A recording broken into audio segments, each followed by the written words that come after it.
Hola, ¿qué tal chicos? Muy buenas tardes, noches, días, incluso si me están viendo a esa hora.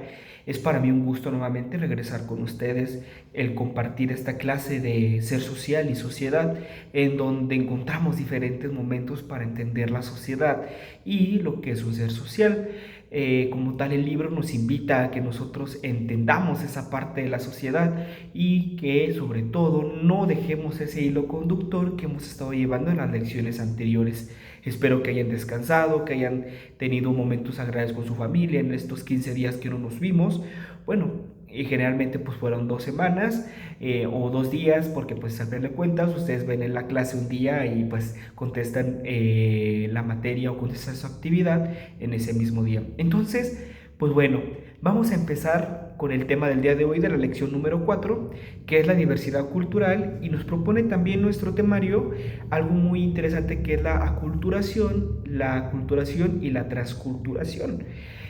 Vamos a empezar a definir sobre todo lo que nos marca nuestro libro, que es la diversidad cultural. La diversidad cultural como tal, vamos primero a entender lo que es la diversidad. ¿Qué es esa parte de diversidad? La diversidad la vamos a entender como las diferencias que existen entre grupos sociales o sobre todo las diferencias que existen en un entorno social, porque la diversidad cultural tiene un sentido único dentro de la sociedad. La diversidad cultural nos invita a conocer diferentes ámbitos dentro de la sociedad. Sin embargo, en la actualidad, la diversidad cultural se ha visto muy afectada, sobre todo en los ámbitos espaciales, porque vamos teniendo culturalizaciones que no van ad hoc o acuerdo a lo que nosotros tenemos como tradición. Por ejemplo, hay muchos mecanismos estadounidenses o muchos pensamientos gringos, por así decirlo, que están influenciando a la juventud de ahora, que ya no permiten que los jóvenes tengan esa diversidad cultural dentro del mismo país, que utilicen lo que son mexicanos, lo que son con sangre digo mexicana, perdón, que hablan la lengua español para realizar su propia culturalización o su propia diversidad cultural. Ahora bien, esa parte de la diversidad cultural tiene un sentido único. ¿Por qué? Porque si la sociedad no fuera diversa, la sociedad sería tediosa y aburrida. La sociedad no tendría un sentido especial.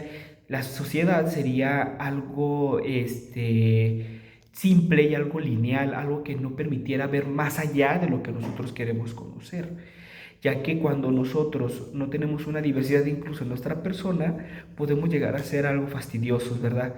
Por ejemplo, una persona que no tiene una diversidad emocional, si siempre está alegre, si siempre está cantando, si siempre está muy eufórica, va a llegar a un punto en su vida o en la vida de las demás personas que va a causar un cierto tedio, una cierta personalidad de aburrimiento para los otros, porque va a decir, este siempre está alegre, no hay que invitarlo, o no sé, ¿verdad? También esa parte de la diversidad emocional que nosotros tenemos como seres humanos son parte intrínseca de la diversidad cultural. Las emociones, los sentimientos son parte de la cultura también. Una cultura, por ejemplo, de machismo, en donde el hombre no llora, es esa parte de reprimir los sentimientos y reprimir las emociones que un hombre pueda tener. Entonces, esa diversidad cultural que nosotros tenemos dentro de nuestro contexto social va acompañada de ese aculturamiento, ¿sí? Hay sociedades que no tienen cultura, ¿sí? Esa parte de aculturamiento quiere decir que es sin cultura. Nosotros a veces podemos sentirnos sin cultura, sin parte que nos permita formarnos. Hay personas que ni siquiera conocen lo que es la danza folclórica, lo que es el sentimiento nacional, lo que es ser mexicano, por ejemplo. Simplemente viven y existen.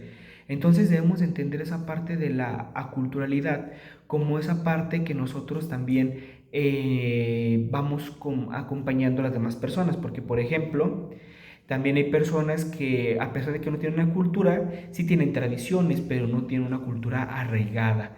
¿Sí? Ese arraigamiento a la cultura nos permite ser también personas identificables, nos permite identificarnos como personas mexicanas o como personas de Aguascalientes o como personas de Zacatecas, de Guadalajara, de cualquier lugar del estado o de cualquier lugar del mundo. Incluso la cultura mexicana tiene un sentido muy especial porque también está diversa o sometida en varias Y también el aculturamiento lo vamos a entender como esa parte de varias culturas concentradas en un mismo lugar. Por ejemplo, podemos entender las culturas antiguas, por ejemplo, los toltecas, los mexicas, los aztecas, que estaban en una región algo similar, algo cercanas, y esa es una región en donde no variaba mucho la cultura. Entonces, vamos ahora bien a hablar también de la transculturación. ¿Qué significa esto de transculturación? ¿Cómo se transforma la cultura a través de los tiempos? La cultura no es lo mismo de ahora, que estamos en 2025, a hace 20.000 años, ¿verdad? O hace 2.000 años. La cultura como tal mexicana se va forjando o se va formando a través del tiempo, ¿sí? Incluso la cultura mexicana la podemos encontrar algo diversa y algo distante entre sí, porque la cultura mexicana se transforma de un lugar a otro. Sobre todo aquí en México, podemos ver que hay cultura de la educación, por ejemplo, el respeto y la integridad. En Ciudad de México puede ser algo muy paralelo a lo que es aquí en Aguascalientes, ¿sí? Por ejemplo, también en Monterrey, la cultura del respeto o la cultura de decir buenos días, en Monterrey te dan la espalda y en Aguascalientes te dan el frente y te dicen buenos días. Entonces, esa parte de que la cultura va transformándose quiere darnos a entender que la cultura no se queda quieta, la cultura va transformándose, la cultura va cambiando, la cultura se va llenando de algo distinto, se va adaptando a las necesidades de las personas también, porque la cultura, si no se adapta a las necesidades de las personas, obviamente va a tener una repercusión o no un cambio social. Por ende, debemos entender que la cultura como tal es importante en nuestro medio, nuestro contexto social, porque nos permite tener una identificación personal, nos identificamos con esa cultura, nos apropiamos de esa cultura y nos sentimos parte de esa cultura.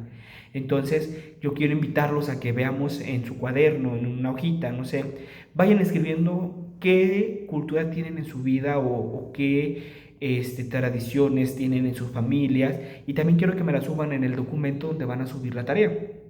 Eso no, les había dicho que no tiene un valor, pero me gustaría conocer cómo nosotros vamos entendiendo la cultura también en nuestras familias, qué cultura tenemos, la cultura del apapachamiento, la cultura del respeto, la cultura de una persona adulta mayor, el respeto hacia esa persona, la cultura de ir a misa, por ejemplo, igual eso es una cultura muy interesante porque permite que las personas se encuentren con Dios o que las personas entren en sintonía con alguien divino, ¿verdad?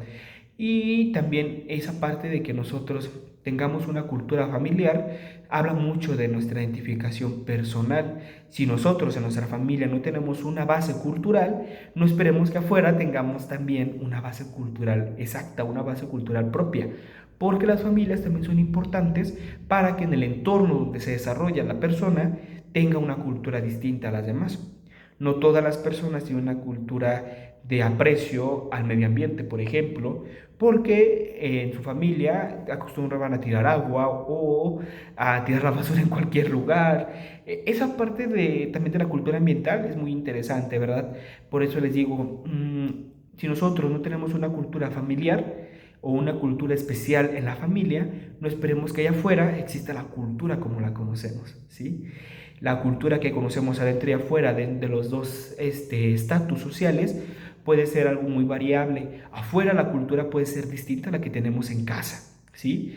Incluso la cultura familiar también puede ser influenciada por la cultura de afuera, porque las culturas también de las personas que están dentro de un grupo social pueden influir en las familias. Por ejemplo, hay familias que durante toda su vida fueron, pues digámoslo, personas de campo, personas que son charros, y van transmitiendo esa cultura a través de generación en generación. Y ya cuando encontramos que hay personas que tienen culturalidad dentro de un entorno social, que son varios grupos de charros, pues entendemos que esas familias también tienen grupos de charros. Imagínense ahora que llegue un cholito o algo así, por el estilo, y se introduzca en ese grupo social, pues no va a encajar. no va a tener el mismo sentimiento, tiene que adaptarse a esa cultura o ellos adaptarse a él. Incluso puede ser que su mismo mecanismo de persuadir o desenvolverse dentro de la sociedad lo conlleven a manifestar una cultura distinta, ¿verdad? Entonces, esa parte de que nosotros entendamos la diversidad cultural tiene que ver con que no somos iguales y que las culturas van a existir en nuestro entorno social independientemente de lo que nosotros creamos. Porque si nosotros creemos en el respeto, va a haber personas que van a creer en que es más fácil ignorar a las personas y darle la espalda, ¿verdad? Entonces, las culturas van a estar inmersas dentro de la sociedad y para la sociedad. Y nosotros vamos a estar dentro de esa sociedad identificándonos con alguna cultura. Espero les haya quedado claro esta parte de las culturas y nos estaremos viendo la siguiente semana con los siguientes temas. Les recuerdo subir sus tareas, ya he estado revisando algunas, espero terminar en estos días para que puedan tener su calificación satisfactoria. Si no han subido sus tareas, pueden subir las anteriores sin ningún problema y seguimos trabajando en línea y con todo el gusto que nos acompañan. Muchas gracias y nos vemos la siguiente semana. Hasta luego.